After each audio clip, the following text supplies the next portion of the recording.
Have you ever felt trapped in the same patterns again and again, not just in your thoughts, but in your life itself? The same tensions with different people, the same power struggles at work even when you change jobs, the same disappointments in friendships that begin with hope and quietly turn heavy, the same roles in family where you are always the responsible one, the silent one, the one who carries more than your share. Different faces, different voices, different settings, yet the feeling is strangely familiar. You try to do better. You reflect. You adjust. You promise yourself this time will be different. And still the cycle returns. No matter what changes on the outside, something pulls you back into the same old struggle. What if the reason these patterns do not end is not because life is against you, not because something is wrong with you, and not because you have failed to try hard enough?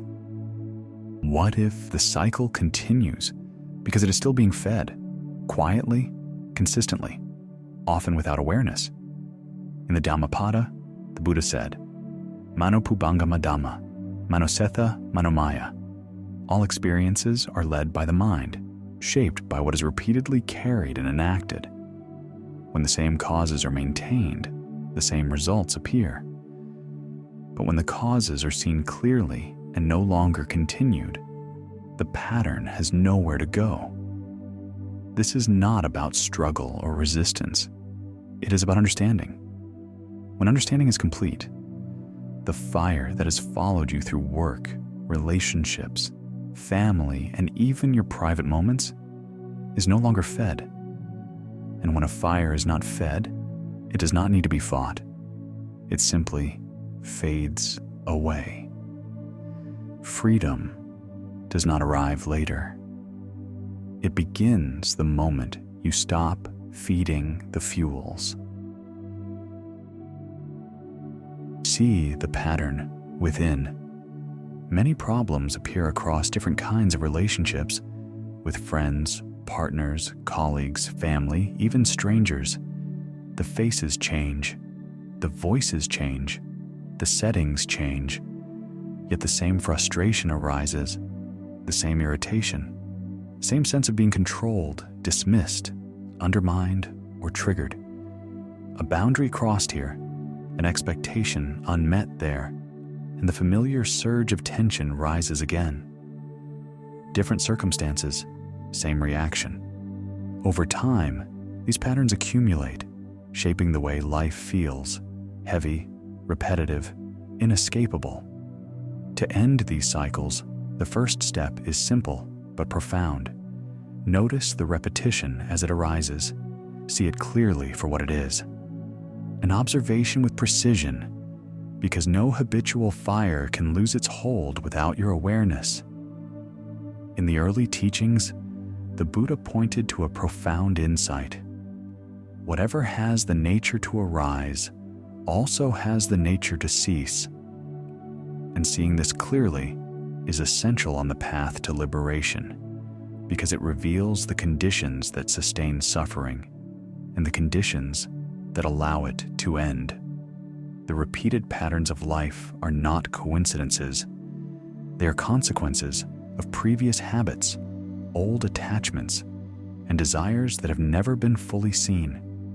They are the karmic fire that persists because the same fuel keeps being added, the fuel of reaction, of resistance, of clinging.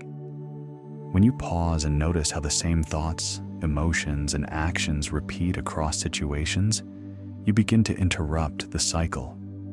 You no longer react automatically. You see the spark before it grows into flame.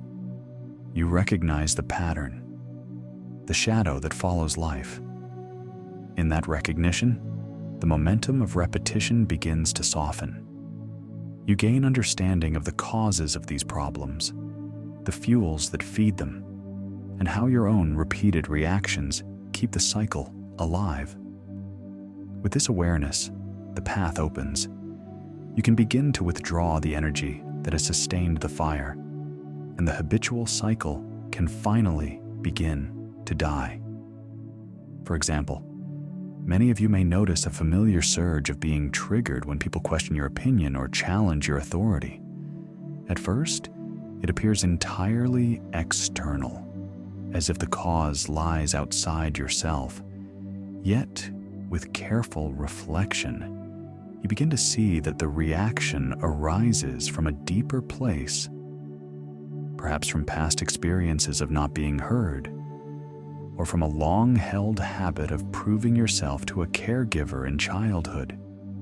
Some of you carry quiet shame or self-doubt, feeling disappointment or frustration when you cannot fit in, or when your words are misunderstood. Reflection may reveal the wounded child who was constantly judged, told implicitly or explicitly that no matter what was done, it was never enough. From this place, you may withdraw, hesitate to speak, or fear saying the wrong thing. Others may notice the quiet resentment that builds when they give more than they receive, supporting the same kinds of people repeatedly without boundaries. Different faces, different settings, different circumstances may appear, yet the underlying pattern remains unchanged. Overgiving without protection, expecting recognition, and feeling quietly wounded when it does not arrive. Each iteration is the same fire, appearing in new forms, patiently waiting to be seen. When you look upon your suffering with clarity, seeing the roots in unhealed wounds, the clinging, the desires, the ego, and notice the ways you have unknowingly fed it through reaction, resistance, or attachment, you step into true power. In that moment, you can choose differently. You can stop adding fuel to the old fire. Your thoughts and actions can emerge from clarity instead of impulse, from understanding rather than clouded emotions. And when this happens, the cycles you have carried through relationships, work, and daily life begin to shift, not because the world has changed, but because your echo has changed. Every thought, every gesture becomes a reflection of awareness, a quiet step away from the patterns that once bound you, a gentle unfolding of freedom in your life. Starve the old fire. Life is an echo. What you send out, your thoughts, your words, your actions, your quiet energy, returns to you faithfully, reverberating through the walls of existence. When the same impulses are repeated, the same anger, the same fear, the same defensiveness, they return again and again, taking new forms, showing up in new faces, new relationships, new circumstances. The frustration, the irritation, the sense of being controlled, dismissed, undermined, or triggered. All of it is the echo of what has already been set in motion. People often carry this fire from one encounter to the next. A colleague challenges you, and the old irritation flares. A friend oversteps a boundary, and the familiar defensiveness rises. A silence in a group sparks self-doubt, leaving you wondering if your words are ever adequate. Each reaction pours fuel on the flames, and the cycle persists, quietly shaping the contours of daily life. The Buddha taught that the results of past actions unfold according to their own nature. Old karma ripens naturally, whether observed or ignored. This ripening is neither punishment nor reward. It is simply the fruition of what has been sown. Liberation does not come from struggling against what has already arisen, but from seeing it with clarity and choosing not to plant seeds of new karma through body, speech, or mind. The flames of the past burn with a life of their own, carrying the echoes of old habits, old reactions, old patterns. Yet new fire ignites only when awareness is absent, when unobserved impulses pour fuel upon them. Each familiar reaction, each attempt to control, each whisper of resistance or self-criticism. As long as this fuel flows, the fire persists, weaving itself into the fabric of experience. When the mind pauses, when attention rests steadily on what is, the flames no longer find sustenance. The habitual fire softens. Repetition loses its hold. The long entangled cycle begins to release its grip. In that stillness, the echo changes. The responses that once perpetuated suffering are replaced with clarity, with insight, with the quiet power of conscious choice.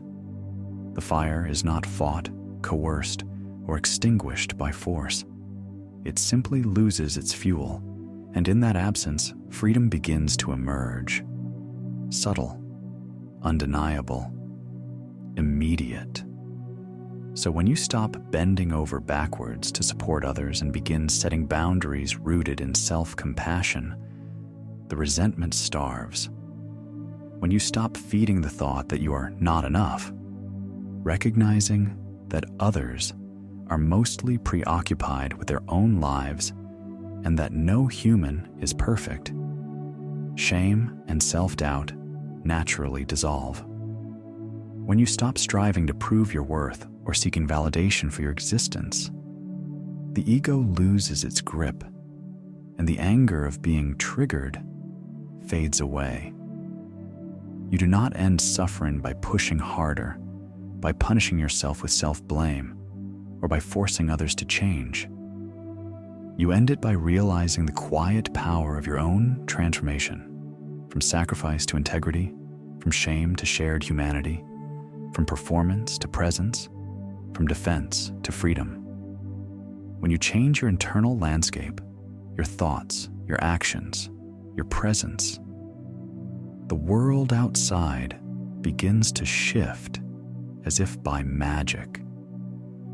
Just as the old field of fuel has been dismantled and the arrows no longer find their mark. Release self, embrace freedom.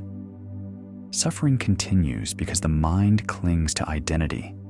People act as if I is the center of existence, as if their life is the only reality that matters. This self, the hero, the carer, the fixer, the one who must always endure or prove themselves, becomes a source of repeated suffering. Every time someone insists on defining themselves as I am this or I am that, the same patterns of frustration, resentment, and disappointment replay across relationships, work, and daily life. Even noble roles are traps. By defining yourself so narrowly, you create a target for life's challenges and the suffering that follows. Consider the person who identifies as strong. Every challenge becomes a test. Every failure, a weight pressing against the chest. Every moment of doubt, a secret shame to hide. When life shakes them, anger, self-criticism, and relentless striving surge inside, leaving no space for softness, no room to simply breathe. The carer, giving endlessly, pouring energy into others, may feel invisible, unseen, unvalued, invalidated, the heart quietly hollowed by the lack of recognition.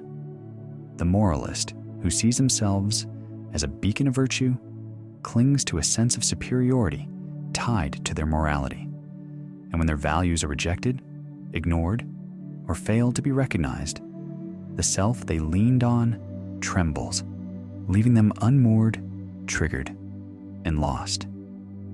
Each identity fans the fire of suffering, tethering the mind to expectations and stories that are not truly theirs. Yet simply being, without the weight of these definitions, reveals a space where the fire softens, presence replaces striving, and clarity replaces resistance. To exist without the heavy cloak of, I must be this, I must do that, is to feel the gentle pulse of life unburdened and free, awake to the quiet flow of existence. Freedom begins when you notice these patterns are not caused by the world, but by the identity you have been holding on to.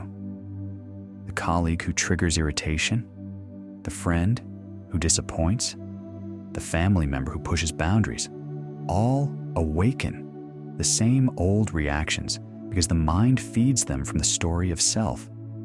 When the insistence on being this self loosens, the fire loses its fuel. Anger, resentment, overgiving, the need to prove yourself, all are tied to identity. Let go of the hero, the fixer, the martyr. You do not need to justify your presence or prove your worth through suffering. Habitual reactions are not overcome through effort. They dissolve when the mind no longer clings to them. This is not withdrawal or avoidance. It is seeing clearly. The self is not fixed. It is a collection of conditions, impermanent and fluid. You can act from clarity instead of reaction, from presence instead of habit. You can give without expectation, speak without defensiveness, respond without fear of judgment. When identity loosens, the cycles that have followed you for years begin to fade. Life is no longer a fire carried everywhere. Each choice, each gesture becomes a conscious step away from patterns that once bound you, revealing freedom, quiet, steady, present, alive in every breath. Awaken to freedom, the path beyond suffering. Freedom is not a distant place. It is not a reward, nor a future promise. It is here, in the recognition of patterns, in the quiet observation of the fires you have carried, and in the choices you make in each unfolding moment. Life returns to you, the same frustrations, the same disappointments, the same old flames, again and again.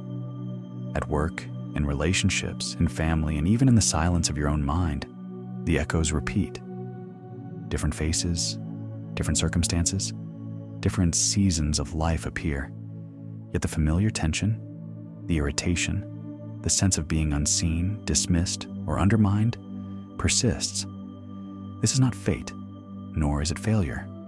It is the echo of causes still nourished, reactions, clinging, attachments, and identity, each spark silently fed, each fire quietly allowed to burn. You have begun to see the patterns. You have noticed the fuel that keeps old fires alive, and in this seeing, the first breath of freedom stirs. You have drawn boundaries, honored your energy, and stopped feeding the flames of resentment, shame, and self-criticism. You have glimpsed the truth.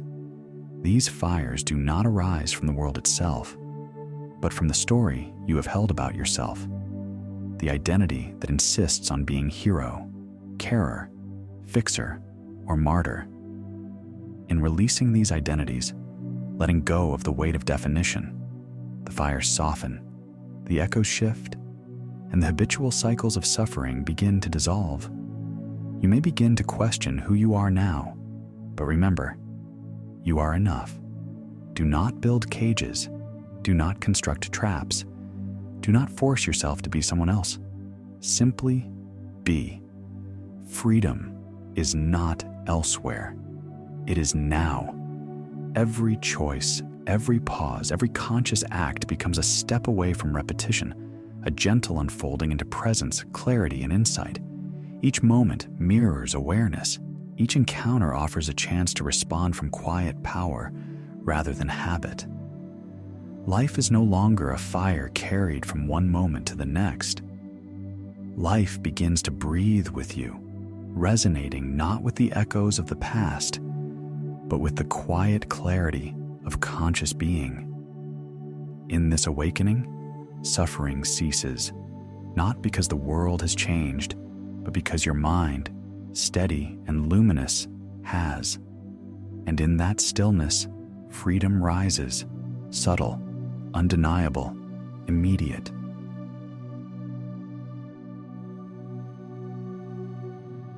If this wisdom resonates with you, please like this video and subscribe to join us on the path of conscious living.